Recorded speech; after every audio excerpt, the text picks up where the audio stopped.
فلا أقسم بمواقع النجوم وإنه لقسم لو تعلمون عظيم إنه لقرآن كريم في كتاب مكنون لا يمسه إلا المطهرون تنزيل من رب العالمين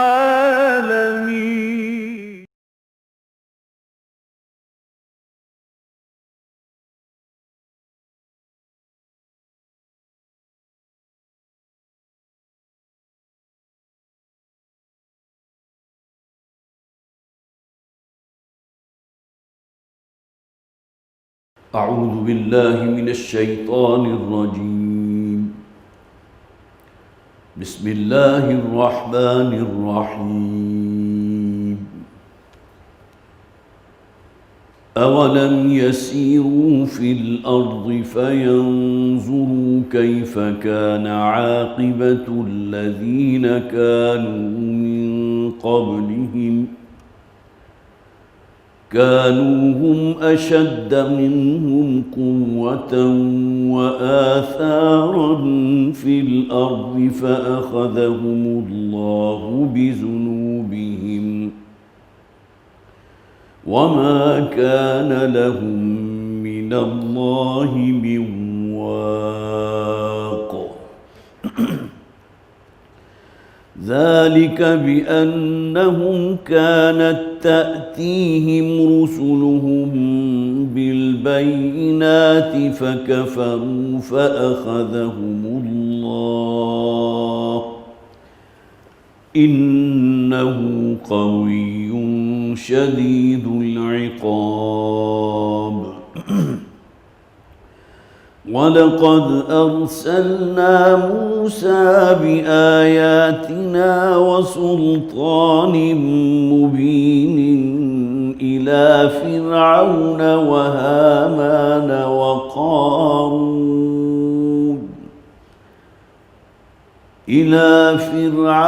وهامان وقارون فقالوا ساحر كذاب.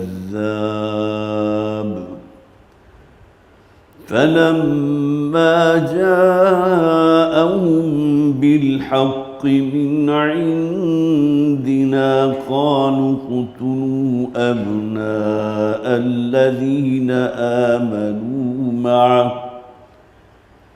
الذين آمنوا معه واستحيوا نساءهم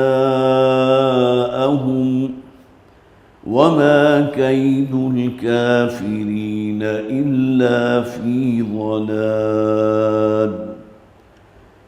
وقال فرعون ذروني أقتل موسى وليدع ربه إني أخاف أن يبدل دينكم أو أن يظهر في الأرض الفساد. وقال موسى إني عذت بربي وربكم من كل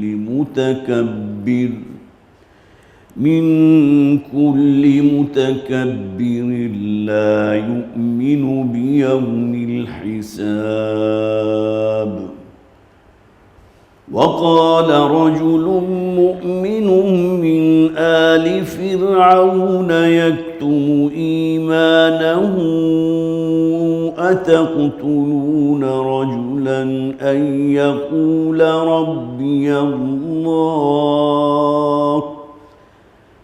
وقد جاءكم بالبينات من ربكم وإن يك كاذبا فعليه كذبه وَإِن يَكُ صَادِقًا يُصِبْكُم بَعْضُ الَّذِي يَعِدُكُمْ إِنَّ اللَّهَ لَا يَهْدِي مَنْ هُوَ مُسْرِفٌ كَذَّابٌ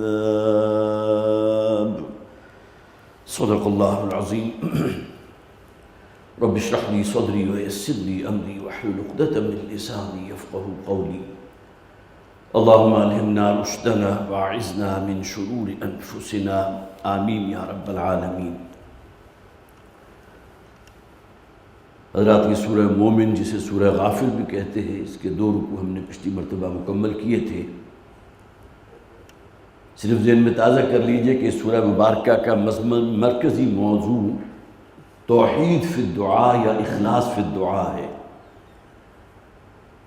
یہ 2 موضوعات ہیں کہ جو اس بہترین جوڑے کی صورت میں یہ صورتیں ہیں، سورہ زمر اور سورہ مومن۔ ایک ہم پڑھ چکے، ایک اس وقت ہمارے زیر مطالعہ ہے۔ سورہ زمر کا مرکزی مضمون تھا اخلاص فی العبادت یا توحید فی العبادت۔ آپ کو یاد ہوگا کہ وہ 4 آیات جو ہم نے پڑھی تھی بالکل آغاز ہی میں سورہ زمر میں آیت نمبر 2 میں فرمایا گیا تھا فَاعْبُدُوا اللَّهَ مُخْلِصِينَ لَهُ الدِّينَ، عبادت کرو ایک اللہ کی، خدا واحد کی، اپنی دین، اپنی اطاعت، اپنی فرما برداری کو خالص کرتے ہوئے اس کے لیے، مخلصین لہ الدین۔ اس کے بعد اگلی ہی آیت میں فرمایا گیا الا للہ الدین الخالص، کیا یہ خالص عبادت، خالص بندگی، خالص فرمان برداری اللہ ہی کے لیے نہیں ہونی چاہیے؟ پھر آیت نمبر 10 میں پھر ریپیٹ کیا گیا قُلْ إِنِّي أُمِرْتُ أَنْ أَعْبُدَ اللَّهَ مُخْلِصِينَ لَهُ الدِّينَ۔ یہاں تو حضور سے کہا گیا اے نبی آپ اعلان کر دیجئے، انہیں بتا دیجئے کہ مجھے تو حکم دیا گیا اس بات کا إِنِّي أُمِرْتُ أَنْ أَعْبُدَ اللَّهَ مُخْلِصِينَ لَهُ الدِّينَ، کہ میں اللہ کی بندگی، اللہ کی اطاعت اور فرمان برداری کروں، اپنی اطاعت اور اپنے دین کو اس کے لیے خالص کرتے ہوئے۔ اور پھر آیت نمبر 14 ہی میں ہم نے پھر پڑھا قُلِ اللَّهَ أَعْبُدُ مُخْلِصًا لَهُ دِينِي، اے نبی کہہ دیجئے کہ میں تو عبادت اور بندگی کرتا ہوں اس اللہ کی کہ جو میرا رب ہے، میرا خالق مالک ہے، اپنے دین اور اطاعت اور فرما برداری کو خالص کرتے ہوئے۔ تو سورہ زمر کے اندر آپ نے دیکھا یہ مخلصین لہ الدین، اخلاص فی العبادہ، اخلاص فی الدین۔ اس کے بعد سورہ مومن کی جو آیات ہم نے پڑھ لی اور اس کے علاوہ 2 آیات ابھی ہم پڑھیں گے، جیسا کہ میں نے عرض کیا تھا توحید فی الدعاء۔ دعا وہ شے کہ جس کے بارے میں حضور نے فرمایا الدعاء مخ العبادہ، دعا اصل میں عبادت کا جوہر ہے، عبادت کی اصل بنیاد دعا ہے۔ اللہ کو پکارو، اللہ کے سوا کسی کو نہ پکارو۔ آیت نمبر 2 ہم نے دیکھی، سورہ مومن کی بات ہو رہی ہے، آیت نمبر 14 میں فرمایا گیا فَادْعُوا اللَّهَ مُخْلِصِينَ لَهُ الدِّينَ، دعا صرف اللہ سے کرو، پکارو صرف اس ایک اللہ کو، مخلصین، وہی اصطلاح جو ہم نے 4 مرتبہ پڑھی سورہ زمر کے اندر، یہاں پھر اس کو ریپیٹ کیا گیا مخلصین لہ الدین، اپنی اطاعت اور اپنی فرما برداری کو اس کے لیے خالص کرتے ہوئے۔ یہ ہے اخلاص فی الدعاء۔ سورہ زمر اخلاص فی العبادہ، اور یہ ہم پڑھ چکے کہ اصل میں عبادت کا جوہر دعا ہے۔ اسی طرح آیت نمبر 60 میں ہم پڑھیں گے قال ربکم ادعونی استجب لکم، یہاں بھی دیکھیے وہی پکارنا صرف اللہ کو۔ اللہ تعالیٰ فرماتا ہے کہ میرے بندو صرف مجھے ہی کو پکارو، استجب لکم، میں تمہاری تمام دعاؤں کو نہ صرف سنتا ہوں، قبول فرماؤں گا۔ ان الذین یستکبرون عن عبادتی سیدخلون جہنم داخرین، یقیناً وہ لوگ کہ جو اللہ کی عبادت سے استکبار اختیار کرتے ہیں، اللہ کی اطاعت نہیں کرتے، نافرمان ہیں، سرکش ہیں، باغی ہیں، تو یہ وہ لوگ ہوں گے کہ جو گویا کہ جہنم میں داخل کیے جائیں گے انتہائی ذلیل و رسوا کر کے۔ اور اس کے بعد پھر فرمایا گیا آیت نمبر 64 کے اندر فَادْعُوهُ مُخْلِصِينَ لَهُ الدِّينَ، دعا صرف اسی سے کرو، اپنی اطاعت اور فرمان برداری کو خالص کرتے ہوئے۔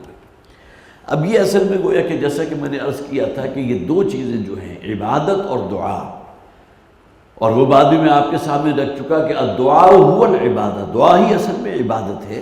تو اس حوالے سے اس میں جو اخلاص ہونا چاہیے، صرف اللہ ہی کے ساتھ معاملہ، جیسے کہ حضور نے یہ بھی فرمایا تھا، میں نے وہ حدیث بھی آپ کو سنائی تھی، اگر تمہیں جوتے باندھنے کا تسمہ بھی درکار ہے تو مانگو صرف اللہ سے، اللہ تعالیٰ کو سبب پیدا فرما دے گا۔ اب آئیے آخری 3 آیات جو ہم نے پڑھی تھی وہ بڑی جامع آیات تھی، اس میں ایک بات جو بیان ہونے سے رہ گئی تھی وہ خاص طور پر میں اس کا اعادہ کرنا چاہتا ہوں۔ رفیع الدرجات ذو العرش یلقی الروح من امرہ علی من یشاء، وہ کہ جو بہت بلند شانوں والا ہے، بہت اونچے درجوں والا ہے، عرش کا مالک ہے، یلقی الروح من امرہ علی من یشاء، وہ القاء فرماتا ہے، نازل فرماتا ہے روح کو جو اس کے حکم سے نازل ہوتی ہیں اپنے بندوں میں سے جس پر چاہتا ہے۔ یہاں اصل میں اللہ تعالیٰ کا وہ جو اختیار ہے کہ اپنے ان بندوں میں سے کس کو اس نے نبوت اور رسالت کے لیے منتخب کیا۔ انبیاء اور رسول اصل میں اللہ کے منتخب شدہ ہیں۔ اللہ یصطفی من الملائکۃ رسلا ومن الناس، اللہ تعالیٰ تو چن لیتا ہے، انتخاب فرما لیتا ہے فرشتوں میں سے بھی کسی کو اور انسانوں میں سے بھی کسی کو پیغمبر کے طور پر۔ فرشتوں میں سے پیغمبر کون ہیں؟ پیغام کے پہنچانے والے حضرت جبرائیل ہیں، اور انسانوں میں سے حضرت صالح بھی ہیں، حضرت نوح بھی ہیں، حضرت آدم بھی ہیں، اس کے بعد آخری محمد رسول اللہ صلی اللہ علیہ وسلم، اس کے بعد یہ روح کا اور گویا کہ وحی کا سلسلہ منقطع ہو گیا۔ یہاں میں نے خاص طور پر آیت نوٹ کی تھی جو پچھلی مرتبہ میں آپ کو نہیں سنا سکا تھا، لیکن وہاں بات اور مزید واضح ہو جائے گی کہ روح سے مراد کیا ہے؟ وحی۔ یلقی الروح من امرہ علی من یشاء، اللہ تعالیٰ القاء فرماتا ہے وحی کا، اپنے کلام کا، اپنے پیغام کا اپنے بندوں میں سے جس پر چاہتا ہے۔ سورہ شورى کی آخری آیات میں کہا گیا وَكَذَلِكَ أَوْحَيْنَا إِلَيْكَ رُوحًا مِّنْ أَمْرِنَا، اے نبی اسی طرح ہم نے بذریعہ وحی آپ کی طرف روح کو ارسال فرمایا ہے۔ یہاں روح سے کیا مراد ہے؟ روح من امرنا، روح اصل میں عالم امر کی شے ہے نا۔ اللہ تعالیٰ اپنے حکم سے وحی نازل فرماتا ہے اپنے بندوں میں سے جس پر چاہتا ہے۔ وَمَا كُنْتَ تَدْرِي مَا الْكِتَابُ وَلَا الْإِيمَانُ، اے نبی صلی اللہ علیہ وسلم آپ کو تو معلوم نہیں تھا کہ کتاب کس شے کا نام ہے اور ایمان کسے کہتے ہیں۔ ہمارا یہ عقیدہ ہے، ہم اس بات کو تسلیم کرتے ہیں کہ ہر نبی اور رسول پیدائشی نبوت اور رسالت اس کے ساتھ ہوتی ہے۔ یہ الگ بات ہے اللہ تعالیٰ سلسلہ وحی شروع کرتا ہے 40 برس کی عمر میں، جیسا کہ نبی اکرم صلی اللہ علیہ وسلم کا معاملہ ہوا، اور بہرحال یہ عمر وہ ہے جسے قرآن بھی کہتا ہے کہ یہ اصل میں عقل و شعور کی پختگی کی عمر ہے۔ فلما بلغ اشدہ وبلغ 40 سنة قال رب اوزعنی ان اشکر نعمتک التی انعمت علی وعلی والدی، بہت ہی خوبصورت دعا ہے، یاد کرنی چاہیے۔ جب انسان 40 برس کی عمر کا ہو جاتا ہے اور اپنے عقل و شعور کی پختگی کو پہنچ جاتا ہے، فلما بلغ اشدہ، پختہ ہو جاتا ہے شعوری اعتبار سے، وبلغ 40 سنة، اور 40 سال کی عمر کا ہو جاتا ہے، اب وہ دعا کرتا ہے اللہ کے سامنے رب اوزعنی ان اشکر نعمتک التی انعمت علی وعلی والدی۔ گویا کہ شعور کی پختگی کی سب سے پہلی علامت کیا ہے کہ اللہ کی شکر گزاری اختیار کرتا ہے، وہ تمام نعمتیں جو اللہ نے، اس کے رب نے، اس کے خالق و مالک نے اسے اس دنیا میں عطا فرمائی، اور اپنے والدین کے لیے دعا گو ہے وَأَصْلِحْ لِي فِي ذُرِّيَّتِي۔ اسلام جو ہے وہ خود غرضی نہیں سکھاتا، بلکہ اپنی اولاد کے لیے بھی دعا گو ہے، پروردگار میری اولاد میں بھی اصلاح پیدا فرما، اسے بھی اپنی فرما برداری پر قائم رکھ، اسے بھی صراط مستقیم پر گامزن رکھیو۔ بہت خوبصورت دعا۔ تو ما کنت تدری ما الکتاب ولا الایمان، اے نبی آپ کو تو نہیں معلوم تھا، آپ تو نہیں جانتے تھے کہ کتاب کسے کہتے ہیں، کیا ہے کتاب، اور ایمان کسے کہتے ہیں۔ ولیکن جعلناہ نورا نہدی بہ من نشاء من عبادنا، بلکہ ہم نے اس کتاب اور وحی کو نور بنا دیا ہے۔ یہ آپ کے دل کا نور ہے۔ اللہ نور السماوات والارض، اللہ بھی روشنی ہے۔ اللہ کے تصور کو شامل کرو گے تو پوری دنیا روشن ہو جائے گی۔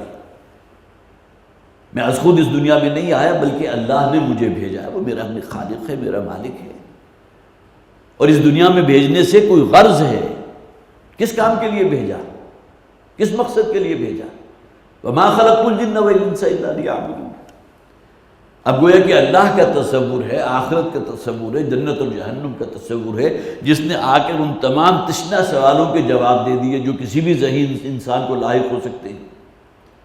میں کون ہوں، میں کہاں سے آیا ہوں، مجھے کس نے بھیجا ہے، میری زندگی کا مقصد کیا ہے، میرا اینڈ کیا ہے، اور سب سے بڑھ کر یہ کہ اس دنیا میں نے جو شعور کی آنکھ کھولی تو میری عمر 6-7 برس ہوگی بس، اور اس کے بعد ایک وقت آئے گا کہ میں اس دنیا میں نہیں ہوں گا، جیسا کہ میرے والدین اب موجود نہیں، تو وہ کہاں گئے؟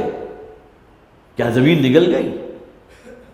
کیا یہ دنیا کی زندگی ہی اینڈ ہے، یا کوئی اور زندگی بھی ہے کہ جس کا تصور آپ خود بخود اس میں شامل ہوتا ہے اگر آپ اللہ کے تصور کو شامل کریں؟ اللہ نور السماوات والارض، زمین و آسمان کا نور ہے اللہ کے تصور سے عرش روشن ہو گئی۔ تو ما کنت تدری ما الکتاب ولا الایمان، اے نبی یہ وحی کے ذریعے اللہ نے اپنا کلام آپ تک پہنچایا ہے، اور آپ کو تو نہیں معلوم تھا کہ کتاب کسے کہتے ہیں اور ایمان کی شے کا نام ہے وَلَٰكِنْ جَعَلْنَاهُ نُورًا نَهْدِي بِهِ مَن نَّشَاءُ مِنْ عِبَادِنَا، بلکہ اس قرآن کو اور اس وحی کو ہم نے نور بنا دیا ہے کہ ہم ہدایت دیتے ہیں اس کی طرف اپنے بندوں میں سے جسے چاہتا ہے۔ تو یلقی الروح من امرہ علی من یشاء، روح سے مراد وحی ہے۔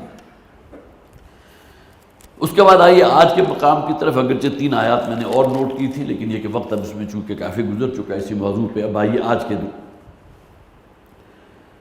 فرمایا اولم یسیروا فی الارض فینظروا کیف کان عاقبۃ الذین کانوا من قبلہم، کیا یہ لوگ زمین میں چلتے پھرتے نہیں ہیں؟ دیکھیے ایک سیر و تفریح وہ ہے جو ہم کرتے ہیں لذت حاصل کرنے کے لیے، وقت گزارنے کے لیے، ریلیکس کرنے کے لیے۔ قرآن بھی سیر و تفریح سے منع نہیں کرتا، لیکن ایک ہدف وہ ہے جسے آپ کی جو بھی اپنی گریٹیفیکیشنز ہیں اسی کی سیری کرنی ہے۔ جس طرح عام طور پر کہا جاتا ہے یورپ میں اور جو بھی مغربی ممالک ہیں ان میں وہ جانوروں کی طرح کام کرتے ہیں 5 دن، اور اس کے بعد 2 دن جانوروں کی طرح پھر وہ عیاشیاں بھی کرتے ہیں۔ ہر قسم کی پابندی ان کے لیے ختم ہو جاتی ہے، جسے آپ کہیے کہ پھر کوئی شے ایسی نہیں ہے جو اس تک وہ رسائی حاصل نہ کر سکے، اس لیے کہ جب انسان شرف انسانیت کا لبادہ اپنے اوپر سے اتار دیتا ہے تو پھر ہر شے، جیسا کہ حضور نے فرمایا اگر شرم و حیا کسی انسان میں سے سلب کر لی جائے تو فافعل ما شئت، اب جو چاہو کرو، اب کوئی شے تمہاری رکاوٹ نہیں بن سکتی۔ تو اللہ تعالیٰ جو ہے اپنے نبیوں کو یہ سیر فی الارض، جیسا کہ میں عرض کر رہا تھا کہ زمین میں انسان چلے پھرے لیکن عبرت حاصل کرنے کے لیے۔ افلم یسیروا فی الارض، کیا یہ زمین میں سفر نہیں کرتے، چلتے پھرتے نہیں ہیں؟ فینظروا کیف کان عاقبۃ الذین کانوا من قبلہم، تاکہ وہ مشاہدہ کرتے اور اپنے سر کی آنکھوں سے دیکھتا کہ کیا انجام ہوا تھا ان لوگوں کا۔ وہ بہت ہی مہذب، بڑی متمدن جو اقوام تھی، جو قومیں تھیں، جنہیں اپنے مثالی تمدن کے اوپر بڑا غرہ تھا، بڑا ظلم تھا۔ اس کی سب سے درخشاں مثال کون سی ہے؟ درخشاں عثمانی میں کہہ رہا ہوں، وہ سب سے واضح ہے، وہ فرعون، جس نے انا ربکم الاعلی کا نعرہ بھی لگا دیا، میں ہوں تمہارا رب، میری اطاعت فرض ہے تم پر، میں کسی آسمانی ہدایت کا قائل نہیں۔ فرعون نے تو یہی کہا تھا، اور اپنی تہذیب کے اوپر، اپنے تمدن پر اس کو بڑا ناز تھا۔ اگلی آیات میں اس کا ذکر آ بھی جائے گا کہ یہ موسیٰ اور ہارون جو آئے ہیں نا، یہ اصل میں تمہاری اس مثالی تہذیب کا تیا پانچا کرنے کے لیے آئے ہیں، جس پر ہمیں بڑا فخر ہے، بڑا زوم ہے اس کے اوپر۔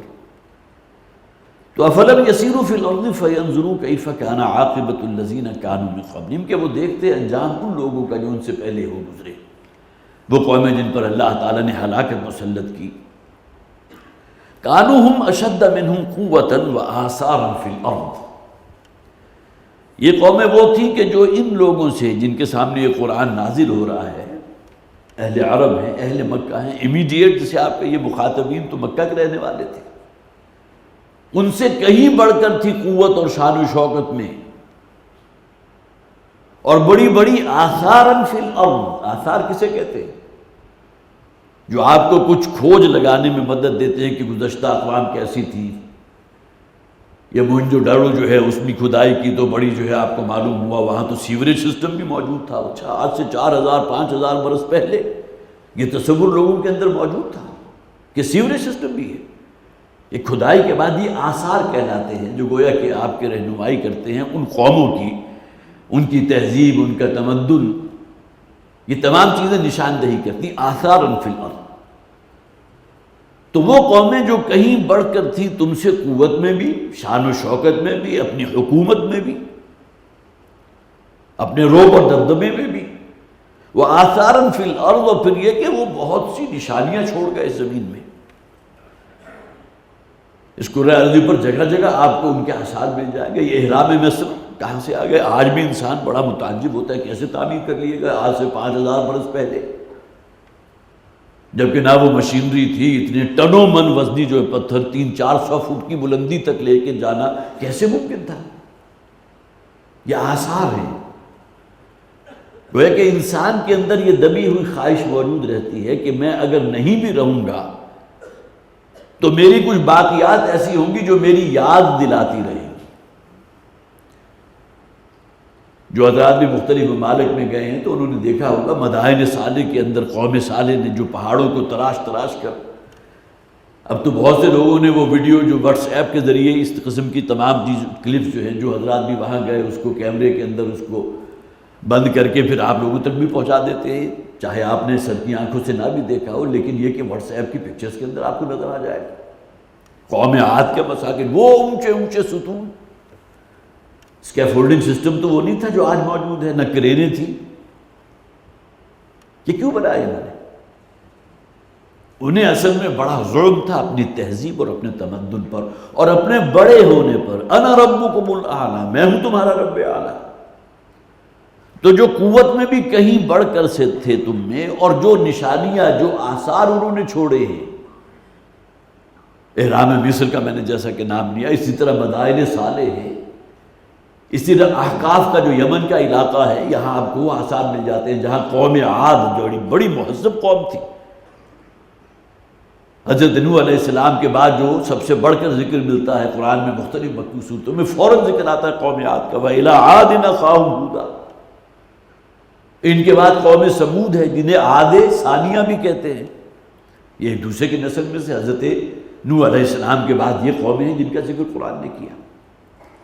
تو کانوہم اشد منہم قوتاً، یہ کہیں بڑھ کر تھے ان سے قوت میں بھی، وہ آثاراً فی الارض، اور پھر یہ کہ انہوں نے زمین میں بڑی یادگاریں بھی اور بڑی بڑی جو ہے نشانیاں بھی چھوڑی تھیں۔ فأخذهم اللہ بذنوبہم، تو اللہ تعالیٰ نے انہیں پھر پکڑا ان کے گناہوں کی پاداش میں۔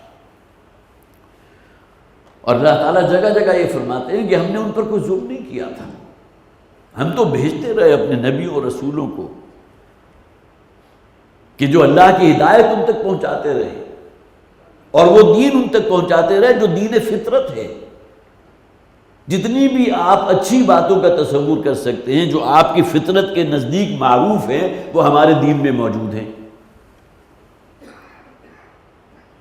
اور جتنی ایسی چیزیں جس سے ہماری فطرت انکار کرتی ہے، ابا کرتی ہے، بغاوت کرتی ہے، قبول نہیں کرتی، وہ دین سے باہر ہے۔ یہی تو وہ تعریف ہے جو نبی اکرم صلی اللہ علیہ وسلم نے گناہ کی فرمائی تھی کہ گناہ کسے کہتے ہیں؟ اسم، گناہ۔ الاسم ما حاک فی صدرک وکرہت ان یطلع علیہ،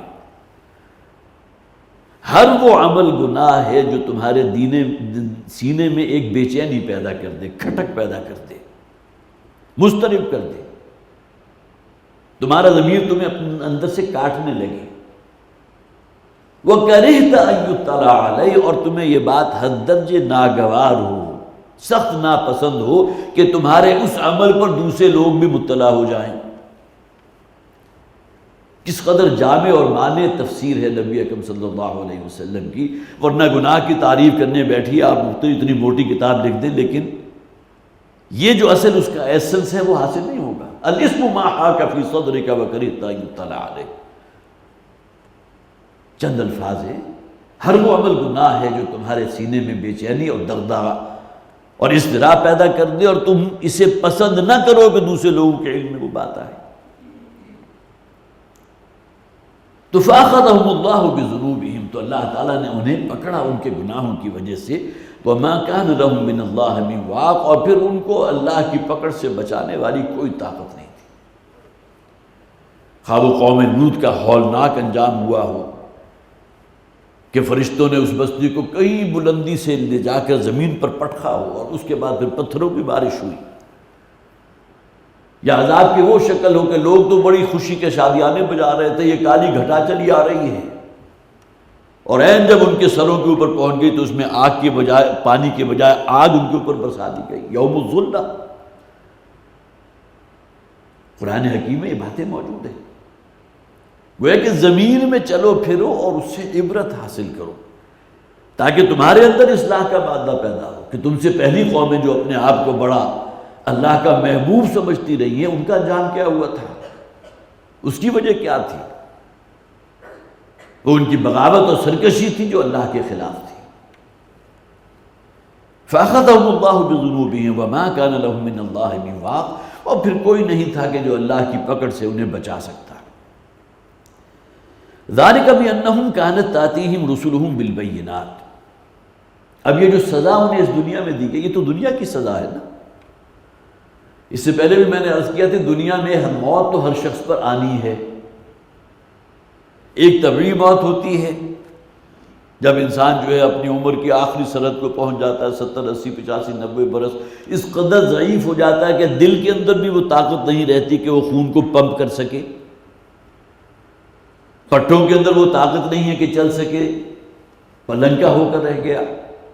یہ ایک طبعی عمر ہے جو انسان گزار کر، لیکن موت اسے بھی آتی ہے، کسی ایکسیڈنٹ میں، کسی فوری حادثے میں بھی موت آ جاتی ہے۔ بعض اوقات جسے ہم کہتے ہیں سسک سسک کر موت تک پہنچنا، یہ معاملہ بھی ہوتا ہے۔ اللہ تعالیٰ بچائے اس موت سے جس میں انسان جو ہے بالکل لاچار ہو جائے اور دوسروں کا محتاج محض ہو کر رہ جائے۔ تو یہ موت کی مختلف شکلیں ہیں۔ موت ان پر بھی آئی، گویا کہ اس اعتبار سے کوئی زیادہ فرق نہیں ہوا، اگرچہ وہ بڑی ذلت اور رسوائی والی موت تھی جو اللہ کے عذاب کے ذریعے ہلاک کیے گئے۔ جیسا کہ قرآن میں کہا گیا نا کہ اس دنیا میں بھی رسوا کن عذاب جو ہے ان پر مسلط کیا گیا، رسوائی ہے، لیکن بہرحال پوری قوم ہلاک ہو گئی نا، ہر شخص نے ویسے بھی مرنا ہے۔ لیکن قرآن ساتھ ہی دوسری ڈائمنشن کو جو ہائی لائٹ کرتا ہے، وَلَهُمْ عَذَابٌ أَلِيمٌ۔ سورۃ تغابن کی وہ آیت میرے ذہن میں آ رہا ہے، ذَلِكَ بِأَنَّهُمْ كَانَتْ تَأْتِيهِمْ رُسُلُهُم بِالْبَيِّنَاتِ۔ اللہ تعالیٰ نے اپنے رسولوں اور انبیاء کو بھیجا تھا واضح نشانیوں کے ساتھ، لیکن انہوں نے انکار کیا، اور پھر اللہ تعالیٰ نے بھی بیزاری اختیار کی۔ اس دنیا میں بھی رسوا کن عذاب ان کا مقدر بنا، وَلَهُمْ عَذَابٌ أَلِيمٌ، اور آخرت کا شدید ترین عذاب ان کا منتظر ہے۔ اصل عذاب تو وہ ہے۔ تو اس دنیا میں جو ہلاکت آئی، رسوا کن ان کی جو موت ہوئی ہے، وہ اللہ کے عذاب کی وجہ سے، لیکن اصل عذاب ابھی منتظر ہے، وہ جہنم کا عذاب۔ ذَلِكَ بِأَنَّهُ كَانَتْ تَأْتِيهِمْ رُسُلُهُم بِالْبَيِّنَاتِ، بڑی واضح نشان۔ بینات، بینہ کی جمع، بینہ کسے کہتے ہیں؟ انتہائی روشن دلیل، جسے انسان فوراً بشرطے کہ فطرت اس کی سلیم ہو، فطرت میں کوئی کجی موجود نہ ہو، حرص و ہوا کی بندگی میں مبتلا نہ ہو، تو فوراً لبیک کہہ کر قبول کرے گا۔ حضرت ابوبکر صدیق رضی اللہ تعالیٰ کی مثال کتنی دفعہ آپ کے سامنے آئی کہ لحظہ بھر کی دیر نہیں لگائی حضور کی اس دعوت کو، دعوت اسلام کو قبول کرنے میں، اور یہ الفاظ خود حضور کے ہیں، جس کے سامنے بھی میں نے دعوت پیش کی ہے ایمان کی، کچھ نہ کچھ توقف سب نے کیا سوائے ابو بکر کے، جسے آپ کہتے ہیں نا کہ ابھی جملہ بھی مکمل نہیں ہوا تھا فوراً ہاتھ بڑھایا، ایمان لے آیا، اس لیے کہ خود اس معراج پر پہنچے ہوئے تھے۔ وہ جو باطنی روح ہے نا، جسے آپ نور فطرت کہتے ہیں، نور وحی تو باہر سے ہے،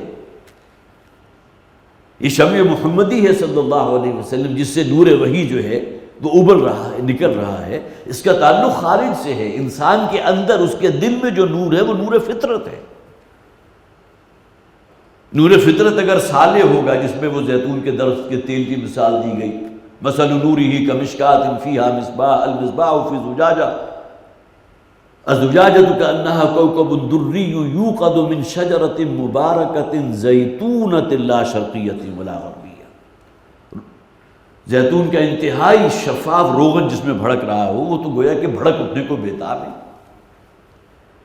تو کیا ایسی سعید روحیں بھی ہوتی ہیں؟ اسی معاشرے میں ہوتی ہیں۔ تو بینات، جس میں آپ کوئی مغایرت محسوس نہ کریں۔ اسی طرح بینات جو ہے، آیات بینات قرآن حکیم کی، اس سے بڑی روشن دلیلیں اور کیا ہوں گی؟ ان فی خلق السماوات والارض واختلاف اللیل والنہار والفلک التی تجری فی البحر، طویل آیت ہے سورہ بقرہ کی، آخر میں کیا فرمایا گیا؟ لآیات لقوم یعقلون، بڑی بڑی نشانیاں ہیں، ان تمام مظاہر فطرت میں بڑی بڑی نشانیاں مضمر ہیں ان لوگوں کے لیے کہ جو عقل سے کام لینے والے ہیں۔ تو رسلہم بالبینات، اپنے رسولوں کو بھیجا بینات کے ساتھ، اسی طرح معجزات بھی بینات میں آ گئے۔ حضرت موسیٰ علیہ السلام کا ذکر آگے شروع ہوگا تو وہاں بھی ذکر ہے حضرت موسیٰ کو جو اللہ نے 2 بڑے معجزے عطا فرمائے تھے اور 7 اور نشانیاں بھی عطا فرمائے تھے، 9 آیات بینات، جیسا کہ سورہ بنی اسرائیل میں فرمایا گیا 9 معجزات، 9 آیات اللہ نے حضرت موسیٰ علیہ السلام کو عطا فرمائی۔ ذالک بانہم کانت تاتیہم رسلہم بالبینات فکفروا، تو سب نے کفر کیا قوم، اس سوائے معدود چند لوگوں کے، گنتی پر گنا جا سکتا ہے ان لوگوں کو جو رسول وقت پر ایمان لانے والے تھے۔ فکفروا، سب نے کفر کیا، فاخذہم اللہ، تو اس دنیا میں جو عذاب ہلاکت ان پر مسلط کیا گیا تو ان کے ان گناہوں کی پاداش میں یہ باغی اور سرکش نکلے اللہ کے۔ انہو قوی شدید العقاب، یقینا اللہ تعالیٰ القوی ہے، اس کی طاقت کا تم اندازہ نہیں کر سکتے۔ وہ جس قوم کے لیے جو فیصلہ فرما دے کہ اس کی ہلاکت اس عذاب کے ذریعے ہوگی تو اس میں کوئی طاقت ایسی نہیں ہے کہ جو لوگوں کو بچا سکے۔ وہ القوی ہے، شدید العقاب ہے، اور عذاب دینے میں، عقوبت میں بہت سخت ہے۔ وَلَقَدْ أَرْسَلْنَا مُوسَىٰ بِآيَاتِنَا وَسُلْطَانٍ مُبِينٍ، اور ہم نے بھیجا تھا موسیٰ علیہ السلام کو بھی بِآيَاتِنَا، اپنی نشانیوں کے ساتھ۔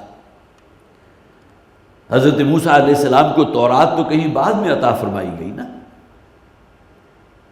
جب وہ مدین سے واپس آ رہے تھے اپنی اہلیہ کے ساتھ۔ قرآن میں 3 مقامات پر بڑی تفصیل سے ذکر ہے، سورہ صاد، سورہ قصص میں بھی ہے، سورہ شعراء میں بھی ہے، وہ جو ان کا سفر تھا مدین سے واپس مکہ کے، واپس مصر کی طرف۔ تو رستے میں وہ جو شجر تھا جس پہ دیکھا کہ آگ لگی ہوئی ہے، آگ بھڑک رہی ہے، وہ انوار و تجلیات تھی اللہ تعالیٰ کی۔ اور پھر اس موقع پر اللہ تعالیٰ نے 2 معجزات عطا فرمائے تھے، ایک عصا دیا تھا جسے عصائے موسیٰ کے نام سے کہا جاتا ہے، اور دوسرا ید بیضا تھا۔ ان دونوں کا ذکر سورۃ طٰہٰ میں موجود ہے کہ اس عصا کو اگر زمین پر رکھو گے، یہ نہیں کہ جیسے ہی زمین پر رکھا تو ہر موقع پر وہ اژدہے میں تبدیل ہو گیا، نہیں، بلکہ اللہ کا جب حکم ہوگا تو وہ اژدہے میں تبدیل ہو جائے گا۔ ورنہ تو وہ بات اس طرح سمجھ میں نہیں آتی نا کہ عصا کو آپ نے کہیں رکھا اور اسی وقت اس سانپ میں تبدیل ہو جائے، بلکہ یہ کہ خاص مواقع پر اللہ کے حکم سے ہوا، یہ معجزہ ہے، عاجز کر دینے والی شے۔ اور دوسرے ید بیضا تھی، وَضْمُمْ يَدَكَ، اور اپنے ہاتھ جو ہے، اپنی جناح، اپنے جو ہے گریبان سے نکالو تو سورج کی طرح چمکتا ہوا ہاتھ ہوگا۔ یہ 2 معجزات تھے۔ وَسُلْطَانٍ مُبِينٍ، اور بہت روشن دلیلیں دے کر ہم نے ان کو بھیجا۔ سلطان کسے کہتے ہیں؟ ایسی روشن دلیل اور وہ سند یا دستاویز کہ جس کے سامنے جو مخاطبین ہیں بالکل عاجز آ جائے، اس چیلنج کو کوئی قبول نہ کر سکے۔ سورہ رحمان میں فرمایا گیا نا، یا معشر الجن والانس ان استطعتم ان تنفذوا من اقطار السماوات والارض فانفذوا لا تنفذون الا بسلطان۔ اے انسانوں اور جنات کی جماعت کے لوگوں، اگر تمہارے اندر استطاعت ہے کہ اس کائنات کے جو بھی اس کے حدود ہیں اس سے کہیں باہر نکل سکتے ہو تو ٹھیک ہے، کوشش کر دیکھو، نہیں نکل سکو گے الا بسلطان، سوائے سلطان کے، جب تک کہ کوئی ایسی غیبی مدد، اور سلطان اللہ کی قوت ہے، جب تک اللہ نہ چاہے یا اللہ تعالیٰ وہ شے فراہم نہ کر دے، وہ دستاویز، جس طرح ہوتا ہے نا کسی ملک میں آپ داخل ہو ہی نہیں سکتے جب تک ویزا نہ ہو، دستاویز نہ ہو،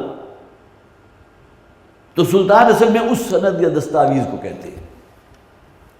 اگرچہ سلطان جیسا کہ میں نے عرض کیا کہ وہ اس کے اندر ایک روشن بینات کا لفظ بھی اسی کے لیے آیا ہے، تعالیٰ اپنے رسولوں کو بینات عطا فرماتا ہے، معجزات عطا فرماتا ہے، اللہ اپنا کلام نازل فرماتا ہے، اسی طرح خاص طور پر اس اعتبار سے بھی دیکھیں کہ حضرت موسیٰ علیہ السلام کون تھے؟ بنی اسرائیل کے ایک فرد. بنی اسرائیل وہ جو مقہور تھے، مظلوم تھے، پسے ہوئے تھے. فرعون نے ایک آرڈیننس جاری کیا تھا کہ بنی اسرائیل کے گھرانوں میں سے جس گھرانے میں بیٹا پیدا اسے فوراً قتل کر دو. کیا کوئی اس آرڈیننس کا کوئی توڑ ہو سکا؟ کیا بنی اسرائیل نے کوئی بغاوت کی، کوئی مظاہرے کیے، کوئی دھرنے دیے؟ بالکل مجبور، بے کس، لاچار قوم. اس قوم کا ایک فرد. یہ الگ بات ہے کہ اللہ تعالیٰ نے پرورش کہاں فرمائی ان کی؟ فرعون کے محل میں. جوانی تک کا دور انہوں نے وہیں گزارا ہے. تو اس قوم کا فرد جو مقہور بھی ہے، مظلوم بھی ہے، بے بس ہے، بے کس ہے. پھر دوسری بات یہ کہ اس شخص کے ہاتھوں ایک قبطی قتل ہو گیا جو آل فرعون میں سے تھا. فرعونی کون تھے؟ قبطی تھے. دوسرے بنی اسرائیل 2 قومیں آباد تھیں جس کا ذکر قرآن میں موجود.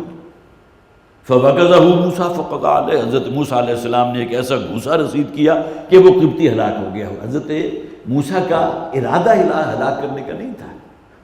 دوسرا جرم یہ کہ آل فرعون کا ایک فرد ان کے ہاتھوں قتل ہو گیا.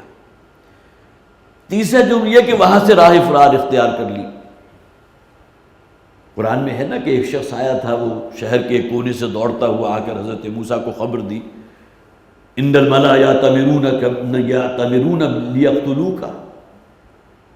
یہ جو سردار ہیں وہاں فرعون کے دربار کے، وہ تو فیصلہ کر چکے کہ تمہیں قتل کر دے.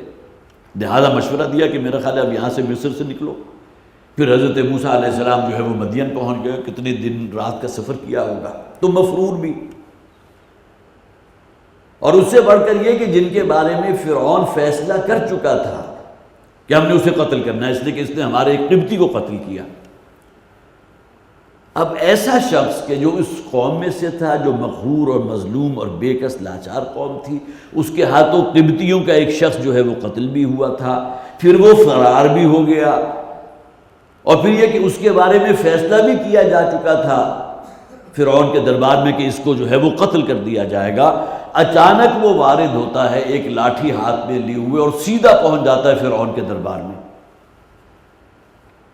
اب جو اعتماد حضرت موسیٰ علیہ السلام نے تو کہا تھا کہ مجھے اے پروردگار اندیشہ ہے کہ شاید میں ابھی کوئی ایک لفظ بھی اپنی زبان سے نہ نکالوں اور فرعون مجھے قتل کر دے. قرآن میں ہے نا، انی اخاف ان یقتلون. مجھے تو بڑا اندیشہ ہے، بڑا خوف ہے اس بات کا مجھے قتل نہ کر دے. مجھے وہ کلمہ توحید ان تک پہنچانے کی بھی نوبت ہی نہ آئے، مجھے دیکھتے ہی قتل کر دے، اس لیے کہ میں ان کا مجرم ہوں. تو اللہ تعالیٰ نے کیا فرمایا تھا ان سے؟ اذهبا الى فرعون. جاؤ، دونوں جاؤ فرعون کی طرف، میں تمہارے ساتھ ہوں.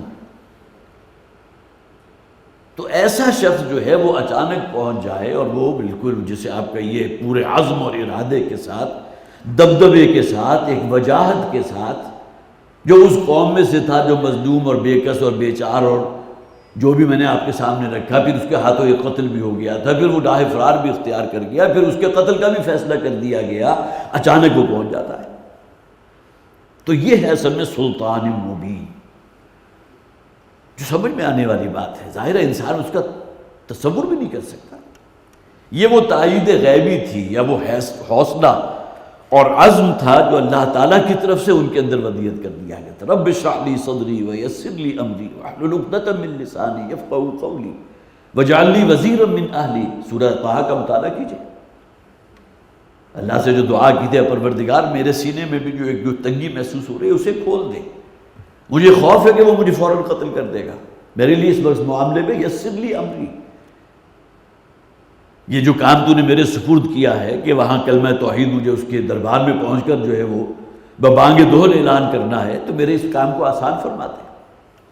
تو وَلَقَدْ أَرْسَلْنَا مُوسَىٰ بِآيَاتِنَا وَسُلْطَانٍ مُّبِينٍ. اور ہم نے موسیٰ علیہ السلام کو اپنی نشانیاں اور وہ کھلی سند اور وہ رعب اور دبدبہ دے کر بھیجا تھا. إِلَىٰ فِرْعَوْنَ وَهَامَانَ وَقَارُونَ.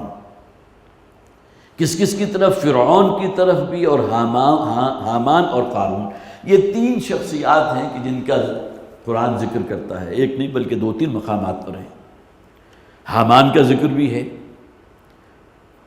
سورہ طٰہٰ کے اندر غالباً ذکر موجود ہے کہ جب فرعون نے کہا تھا حامان، جو غالباً ان کا کوئی وزیر تعمیرات تھا، کہ پورے ملک کے بھٹوں کو آگ لگا دو، وہی مانا کہ انہیں دہکا دو تاکہ لاکھوں کروڑوں کی تعداد میں اینٹیں بنا سکو، اور ان اینٹوں کو جمع کر کے پھر اتنی بلند عمارت یا کوئی مینار بناؤ جس پر چڑھ کے میں موسیٰ کے رب کو ذرا دیکھنا چاہتا ہوں آسمانوں میں ہے کہاں، لعلی اطلع الی الہ موسیٰ، تاکہ میں مطلع ہوں، میں دیکھوں اپنی آنکھوں سے، فرعون کہہ رہا ہے۔ تو وہاں اس نے حامان کو حکم دیا تھا کہ پورے ملک کے بھٹوں کو جو ہے دہکا دو اور خوب اینٹیں بناؤ، بہت اونچا مینار بناؤ، اس پر چڑھ کر میں موسیٰ کے رب کو ذرا دیکھوں گا آسمانوں میں ہے کہاں۔ یہ اس نے ظاہر ہے بہت ہی ایک جسے آپ کا یہ حقارت والا ایک انداز تھا جو اس نے اختیار کیا۔ اسی طرح سورہ عنکبوت میں بھی ذکر ہے وَقَارُونَ وَفِرْعَوْنَ وَحَامَانَ، تینوں کا ذکر اکٹھے آ گیا، یہ ہم عصر ہیں۔ قارون جو ہے وہ اسی طرح فرعون اور حامان۔ لَقَدْ جَاءَهُم مُوسَىٰ بِالْبَيِّنَاتِ، وہاں ذکر ہے سورہ عنکبوت میں کہ موسیٰ علیہ السلام جو ہے بڑی واضح نشانیاں لے کر آئے تھے، لیکن انہوں نے استکبار کیا۔ اسی طرح سورہ قصص میں وَنُرِيَ فِرْعَوْنَ وَحَامَانَ وَجُنُودَهُمَا، فرعون اور حامان کا ذکر وہاں بھی ہے سورہ قصص آیت نمبر 6 میں۔ سورہ قصص میں پھر آیت نمبر، بلکہ اس کے بعد یہ سورہ مبارکہ جہاں پھر ذکر آ گیا 3 مرتبہ کہ اِلیٰ فِرْعَوْنَ وَحَامَانَ وَقَارُونَ فَقَالُوا سَاحِرٌ كَذَّابٌ، حضرت موسیٰ علیہ السلام کو بھیجا گیا تھا فرعون اور حامان اور قارون کی طرف۔ حضرت قارون اگرچہ بنی اسرائیل میں سے تھا، یہ حامان جو ہے یہ تو بہرحال فرعون کا بالکل قریبی وزیر کہہ لیجئے، کو بہت ہی اس کا نزدیکی مصاحب تھا، لیکن قارون جو بہت ہی جسے ہمارے ہاں بھی جو ہے ضرب المثل بن گیا، قارون کی اسی دولت کا مالک ہے فلاں شخص، تو قارون جو ہے بنی اسرائیل میں سے تھا، قوم موسیٰ میں سے تھا۔ فقالوا ساحر کذاب، تو سب نے ایک ہی بات کی کہ یہ اصل میں موسیٰ جادوگر ہے اور جھوٹا ہے۔ کس معنی میں جھوٹا ہے؟ جو باتیں یہ کر رہا ہے وہ سراسر جھوٹ پر مبنی ہے، اور جو معجزے اس نے دکھائے ہیں، اژدہا بن گیا وہ عصا یا ید بیضا، ابھی بقیہ جو 7 جو ہیں جسے 9 آیات کہا گیا سورہ بنی اسرائیل کے اندر 9 معجزات یا 9 نشانیاں عطا کی تھی، بقیہ 7 کا تو یہاں ذکر نہیں ہے، لیکن قرآن اور آیات میں ذکر ہے، جو قوم کو جھنجھوڑنے کے لیے تھی۔ کبھی چچڑیوں کا عذاب ان پر نازل ہو رہا ہے، کبھی جو ہے وہ میںڈکوں کا عذاب ہے، کبھی خون کی بارش ہو رہی ہے۔ یہ تمام آیات تھی جو اللہ تعالیٰ نے حضرت موسیٰ علیہ السلام کو عطا کی۔ تو ان تمام کے رد عمل میں کیا کہا؟ یہ جادوگر ہے۔ فقالوا ساحر کذاب فلما جاءهم بالحق من عندنا، اور جب وہ پہنچا ان کے پاس وہ حق بات لے کر، توحید کا پیغام لے کر، اور وہ فرعون کے جو انا ربکم الاعلیٰ کا دعوے دار تھا، اس کی فرعونیت اور اس کی خدائی کا جو استحصال کرنے کے لیے، قالوا اقتلوا ابناء الذین آمنوا، تو اس پر درباریوں نے جو باہم مل کر جو فیصلہ کیا، ظاہر ہے کہ اس میں اصل جسے آپ کہیے کہ بس کی گانٹ جو ہے وہ تو فرعون تھا، اس لیے کہ آگے جس سزا کا ذکر آ رہا ہے فرعون اس کو اس سے پہلے نافذ کر چکا تھا، جو اسرائیلی روایات میں ہمارے سامنے آتا ہے کہ فرعون نے کوئی خواب دیکھا تھا کہ بنی اسرائیل کے گھرانے میں ایک لڑکا پیدا ہوگا کہ میرے تخت اور میری حکومت کے لیے بڑا خطرہ ہوگا، اور مجھے جو ہے یہاں سے بے دخل کر دے گا، یا کہ مجھے مار دے گا، مجھے قتل کر دے گا۔ تو اس موقع پر ابھی حضرت موسیٰ علیہ السلام کی پیدائش نہیں ہوئی تھی، اور چونکہ اس نے خواب دیکھا تھا اور اس کی تعبیر جب معلوم کی تو اس کی گویا کہ اس کے اپنے اطمینان کے لیے وہ آرڈیننس اس نے نافذ کر دیا کہ بنی اسرائیل کے گھرانے میں جس گھرانے میں بھی بیٹا پیدا اس کو قتل کر دو، ہاں اگر لڑکی پیدا ہوئی اس کو زندہ رکھو، وہ ہماری باندھی کنیز بنے گی، ہمارے کام آئے گی۔ ایک آرڈیننس تو وہ تھا جو حضرت موسیٰ علیہ السلام کی ولادت سے پہلے اس نے نافذ کیا، اور دوسرا آرڈیننس اس نے اب نافذ کر دیا، اس لیے کہ بنی اسرائیل کی تعداد جس طرح بڑھ رہی تھی، اور افرادی قوت بھی ایک بہت بڑی طاقت ہوتی ہے۔ آج کے دور میں تو نیوکلیئر پاور ہے اصل طاقت، فوجیں کتنی ہیں کیا کچھ ہے، وہ ایک نیوکلیئر بلاسٹ جو ہے وہ سب کو بھسم کر دے گا، لیکن اس زمانے میں جبکہ گویا کے بہرحال جو پہلے ازمنہ قدیمہ ہیں ان کے اندر تو اصل طاقت جو ہے وہ افرادی قوت ہوتی تھی۔ تو فرعون کو یہ اندیشہ تھا اپنے بارے میں کہ یہ کہیں بنی اسرائیل کی تعداد اتنی نہ بڑھ جائے کہ میرے خلاف خطرہ بن جائے اور مل جل کر میرے خلاف اقدام کرے اور مجھے یہاں سے بے دخل کر دے یا مجھے ہلاک کر دے، میری اس حکومت پر قابض ہو جائیں۔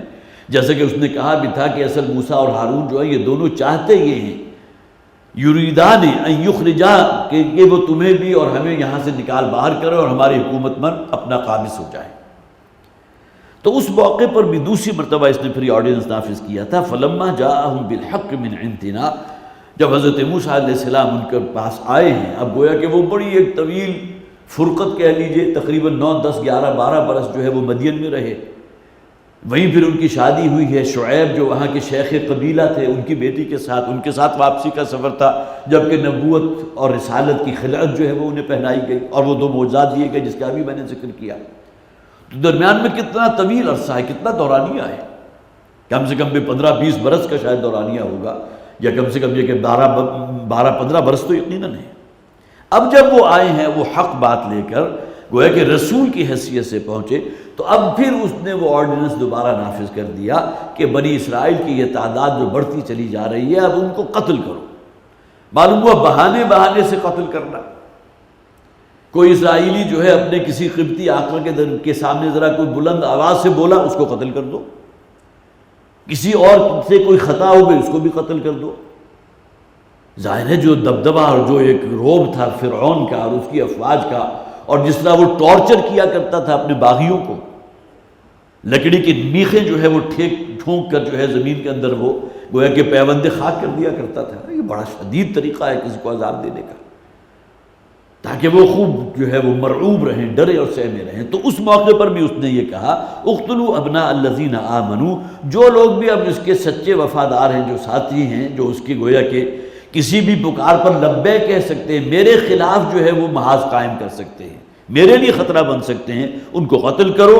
واستحیوا نساءہم، اور ان کی جو عورتیں ہیں ان کو ٹھیک ہے زندہ رہنا دو، ان کی سے ہمیں کوئی امید نہیں ہے کہ وہ کہیں ہمارے خلاف خطرہ بن سکتی ہیں۔ وما کید الکافرین الا فی ضلال، اور یہ جو تدبیر کی تھی ان کافروں نے، کیا ان کے حق میں کوئی مفید ثابت ہوئی؟ حضرت موسیٰ علیہ السلام تو بنی اسرائیل کو اللہ کے حکم سے لے کر 6-7 لاکھ، اس سے بھی زائد تعداد تھی، لے کر نکل گئے، اور پیچھے فرعون جو ہے اپنے پورے لاؤ لشکر سمیت تعاقب کرتا ہوا آیا، جو کبھی وہ سوچ بھی نہیں سکتا تھا وہ ہو گیا اس کے ساتھ، کہ جس سمندر یا دریا میں سے حضرت موسیٰ علیہ السلام بنی اسرائیل کو لے کر نکل گئے تھے، وہی ان کی موت کی آماج گاہ بن گیا، اللہ کے حکم سے پانی ملا دیا گیا، اور اس کے بعد جو ہے پوری وہ آل فرعون اور لشکر جو ان کے محلات، قرآن کہتا ہے بڑی کھیتیاں تھیں ان کی، بڑے عمدہ باغات تھے، بڑے عالیشان مسکن انہوں نے بنا رکھے تھے، وہ سب کچھ چھوڑ چھاڑ کر آئے تھے ان کو پکڑنے کے لیے، اس لیے کہ بنی اسرائیل کی تعداد کم تو نہیں تھی۔ اور جیسا کہ میں نے عرض کیا کہ اس دور میں تو اصل مقابلہ ہوتا ہی افرادی قوت کا تھا، کتنے لوگ ہیں، تو فرعون نے جب حکم دیا تو صرف وہ فوجی نہیں نکلے ہوں گے، بلکہ تمام لوگ نکل گئے اپنے گھروں کو چھوڑ کر، اور جو انجام ان کا ہوا سب کے سب ہلاک کر دیے گئے۔ تو کہیں اس کی سوچ میں بھی یہ بات نہیں تھی کہ میرے ساتھ یہ بھی ہو سکتا ہے۔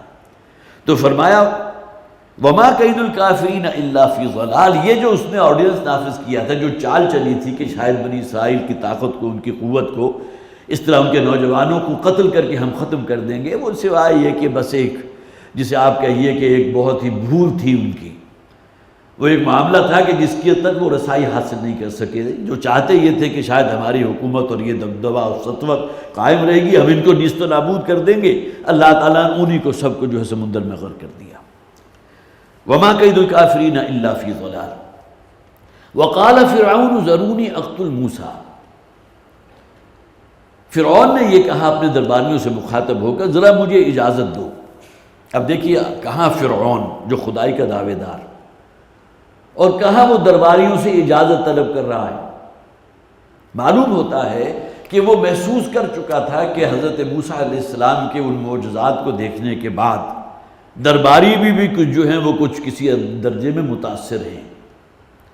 ٹھیک ہے موسیٰ علیہ السلام کی نبوت کا، رسالت کا تو انہوں نے بھی کوئی اقرار نہیں کیا، لیکن یہ کہ اس نے یہ بھانپ لیا کہ اگر میں نے مشورہ کیا کہ موسیٰ کو میں قتل کر رہا ہوں، یا مجھے جو ہے وہ، اب یہ جو الفاظ آئے نا ضرونی، مجھے اجازت دو، گویا کہ وہ بھانپ چکا تھا کہ جو بھی درباری وہاں موجود ہے وہ اس حق میں نہیں ہے کہ موسیٰ کی جان لی جائے۔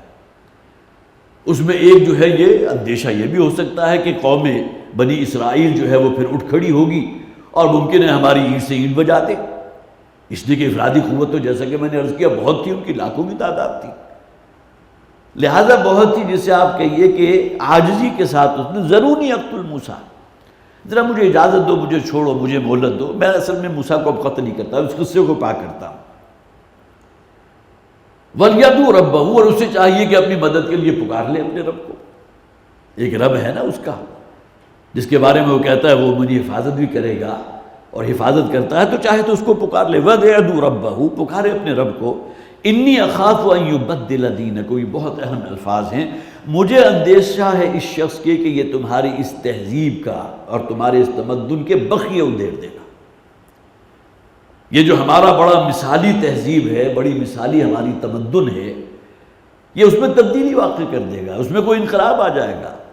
یہ تو نام لیتا ہے کہ اللہ کیا، اس کی شریعت کا، اس کے احکامات کا، اس کی بندگی کا، تو یہ جو عیاشیاں ہم کر رہے ہیں، جو ہمارا کلچر ہے جس میں اوریانی اور سب کچھ چل رہا ہے، اصل تہذیب تو یہ ہے جس پر ہمیں فخر ہے۔ تو مجھے اندیشہ ہے، انی اخاف ان یبدل دینکم، مجھے اندیشہ ہے دینکم، یہاں بھی گویا کہ اس نے نسبت دی ہے تمہارے اس نظام کو تلپٹ کر دے گا، تمہاری اس مثالی تہذیب کا جو ہے وہ ستیہ ناش کر دے گا، اس کو تبدیل کر دے گا۔ گویا کہ وہ کہنے یہ چاہ رہا مجھے اپنے تخت کی کوئی فکر نہیں ہے، مجھے تو اندیشہ تمہارا ہے، یہ ہماری آبائی تہذیب جو بڑی مقدس تہذیب ہے اس کا کہیں جو ہے یہ حلیہ نہ بگاڑ دے۔ ظاہر ہے کہ کہاں وہ مشرکانہ جو اوہام پرستی بھی ہے، اس کی جو رسومات ہے، اس میں فحش اور بے حیائی ہے، اس کا چرچا ہے، اور کہاں دین توحید ہے، اس کے اندر ایک شرم ہے، حیا ہے، اس کا اپنا ایک نظام ہے، اس کا معاشی نظام ہے، تمام چیزیں ہیں۔ یہ تو گویا کہ پہلی سے کوئی بات باقی رہے گی نہیں۔ ان یبدل دینکم، مجھے اپنے تخت کی کوئی فکر نہیں ہے، بلکہ یہ تمہارا یہ نظام جو ہے یہ اب گویا کہ معرض التوا میں ہے، معلوم ہوتا ہے کہ یہ معاملہ ختم ہوگا۔ او ان یظہر فی الارض الفساد، یا یہ کہ زمین میں کوئی بہت بڑا فساد رونما کرے گا، اب خانہ جنگی ہو جائے گی اگر میں اس کو زندہ رکھوں، لہذا میں چاہتا ہوں تو مجھے اجازت دو، میں تم سے مہلت مانگ رہا ہوں، اجازت چاہتا ہوں کہ میں اس کو قتل کر دوں۔ اس میں حضرت موسیٰ علیہ السلام کا ایک فقرہ بھی ہے، وقت ہمارا چونکہ کچھ زیادہ ہو گیا، لیکن اس کا تعلق چونکہ اگلے رکوع کے ساتھ ہے کہ جہاں اس رجل وہ بہادر شخص کے جو آل فرعون ہی میں سے تھا، درباریوں میں سے تھا، اور اس کے کئی رشتے بھی روایات میں موجود ہیں، فرعون کے ساتھ تھے، وہ اٹھ کھڑا ہوا اور اس نے پھر وہ نعرہ توحید وہاں بلند کیا حضرت موسیٰ علیہ السلام کی مدافعت میں۔ وہ اگلے تقریباً 2 رکوع ہیں مکمل کے جو حضرت موسیٰ علیہ السلام کے جو انہوں نے مدافعت کی ہے، تو وہ پوری تقریر یہاں ہم انشاءاللہ پڑھیں گے۔ اس کا آغاز اگلی مرتبہ ہوگا۔ اللہ تعالی ہمیں قرآن حکیم کو سمجھنے کی، اس پر عمل کرنے کی توفیق عطا فرمائے۔ بارک اللہ لی ولکم فی القرآن العظیم ونفعنی وإیاکم بالآیات والذکر الحکیم۔